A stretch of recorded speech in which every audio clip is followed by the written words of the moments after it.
మనము కూడా లోకపు మత్తులో ఉన్నప్పుడు దేవుని గూర్చి, దేవుని విషయాలు గూర్చి, ఆయన సత్యవంతుడని, ఆయన సృష్టికర్తని, ఆయనే మనకు జీవాధారమని, క్షేమాధారమని, సృజించిన వాడని, తలంచిన వాడని, రూపొందించిన వాడని ఆ మత్తులో మనము గ్రహించకుండా ఉంటిమి.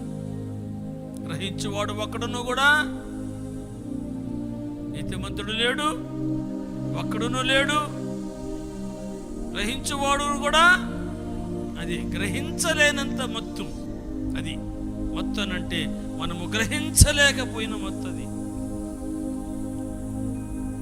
ప్రియులారా, కాబట్టి ఆ మత్తు ప్రభావములో మనము ప్రభువుని ఎరగకుండా ఉండిపోయాం. ఒక రకంగా చెప్పాలంటే ఎంతో నష్టపోయాం, ఎంతో పోగొట్టుకున్నాం. మన కాలములో దేవుణ్ణి స్తుతించి, ఘనపరిచి, మహిమపరిచే కొన్ని సంవత్సరాలు పోయినాయి.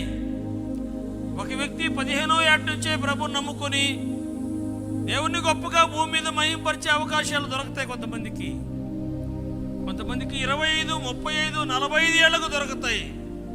కొంతమందికి దొరికినా కూడా ఉపయోగించుకోరు.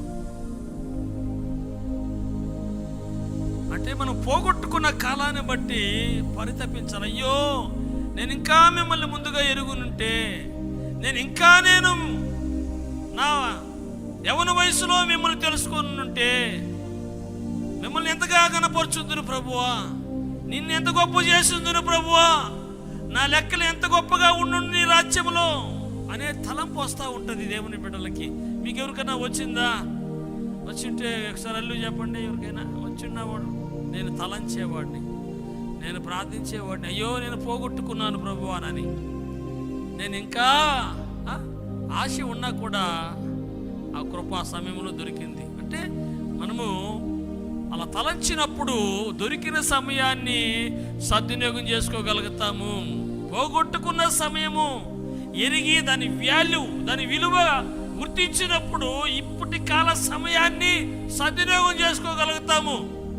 లేకపోతే ఇది కూడా బాయ, దీన్ని కూడా పోగొట్టుకుంటాం. ఇవి మనకు విలువైన దినాలు, ఇవి మన జీవితాలకు ఎంతో శ్రేష్టమైన దినాలు, మలచబడే దినాలు, మార్చబడే దినాలు, రూపాంతరత చెందే దినాలు, క్రీస్తు సర్వ సంపూర్ణతలోనికి మారడానికి దేవుని కృపలో మనకు పొడిగిస్తున్న దినాలు ఇవి. వీటిని మనం అందిపుచ్చుకొని మనం ఏం చేయాలంటే ఆయన చిత్తములోకి మనము కూడా లోకపు